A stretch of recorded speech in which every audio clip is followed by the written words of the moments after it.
All right, good morning. I'm going to start off today with a call that's not on today's log. This was a robbery call that we had on Monday evening. This was around 8:15 p.m. It was in the 700 block of South Tanglewood Avenue. We had a 21-year-old woman that was sitting in her car. She was actually waiting for a friend. While she was seated there was a guy that came up, pointed a gun at her, basically ended up getting her keys, her cell phone, which he broke, and then her wallet that had personal documents in it, as well as some cash. He then took off running after that. So he was threatened with the gun, or she was threatened with the gun, but he did not try to take the car or anything like that. So no injuries as far as that goes. We had that report that night, didn't really have much information at all, just kind of vague description. We had detectives with the violent crime unit that started looking into this, and surveillance video was a big part. They were able to use neighborhood surveillance video and some traffic cameras to figure out the vehicle that the suspect drove in, and then they ended up finding that vehicle on Tuesday afternoon. There was a traffic stop that was made. The driver of that vehicle was the suspect. He had a handgun with him. We believe that was the same gun that was used during the robbery, and he was arrested for first-degree robbery, aggravated assault, and intentional damage to property, which, like I said, was a cell phone that was broken. This is a little unusual case because there is really no connection between the victim and the suspect, but we were able to get an arrest in a short amount of time thanks to the great work of the property crimes detectives and the violent crime unit detectives. And do you want his name? Yes, please. His last name is Ismail, Ismail. First is Adam, Adam. Middle, I'll spell it as Abdalshafee.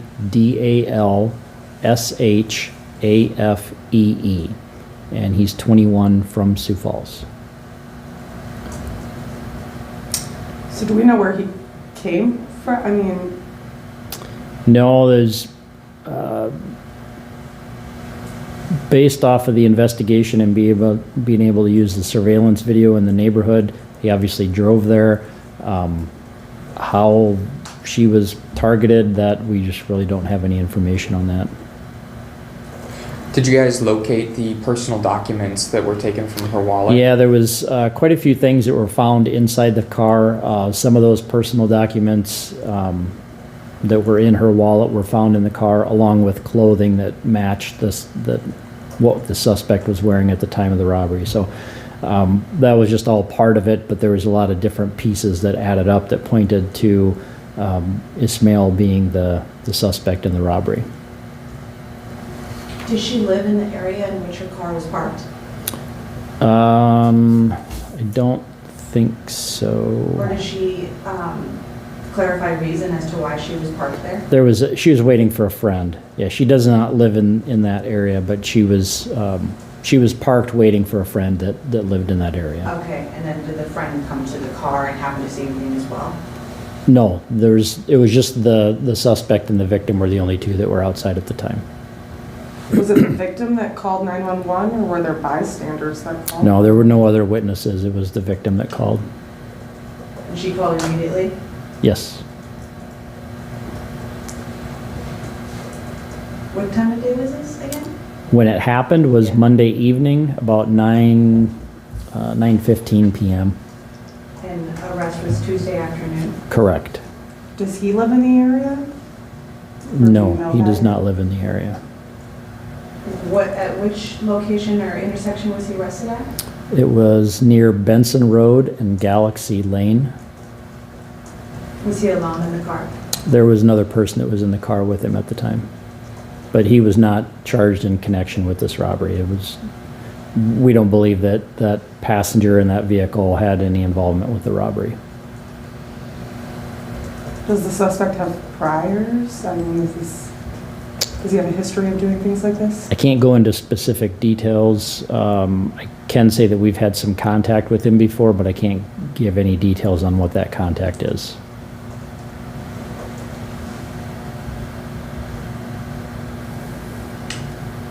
Anything else on that?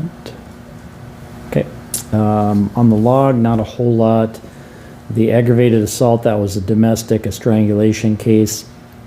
The burglaries were houses, businesses, storage units, no arrests on any of those. The disorderlies, most of those involved juveniles. We had a few other reports, but nothing significant. The embezzlement were the reports, nothing big from the larcenies. The sex offense is a report. There's a suspicious vehicle on the log. I don't have any reports on that yet. And vandalisms, the only thing I guess of note is there was a concentration of some gang graffiti that was kind of in the area of 8th Street in Indiana. There were, I think, five different buildings that had spray paint on it, but no suspects in that and no arrests. That's it, unless you have any Can I questions. ask one more clarifying Sure. question? Can you say one more time what the suspect stole in the robbery?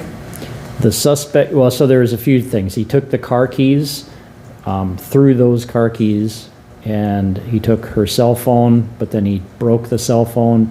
The only thing that he took from the victim specific or kept was her wallet. And obviously that had personal documents and money inside of it. And that was found and you have it now? I don't know if all of it was found, but there was some of those documents were found inside the car.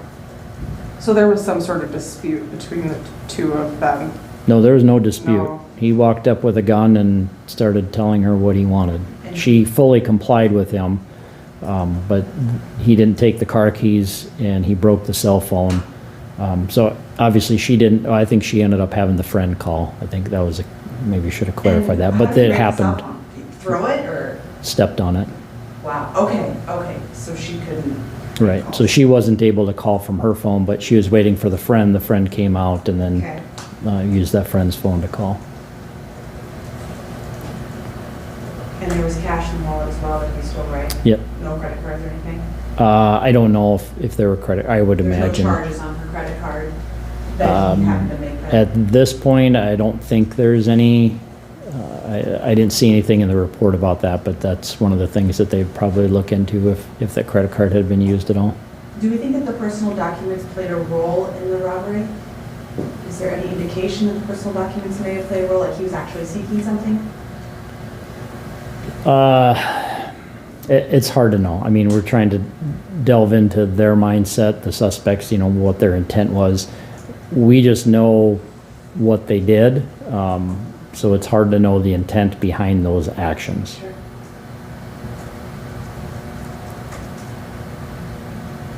Anything else? Okay, thanks. Thank you.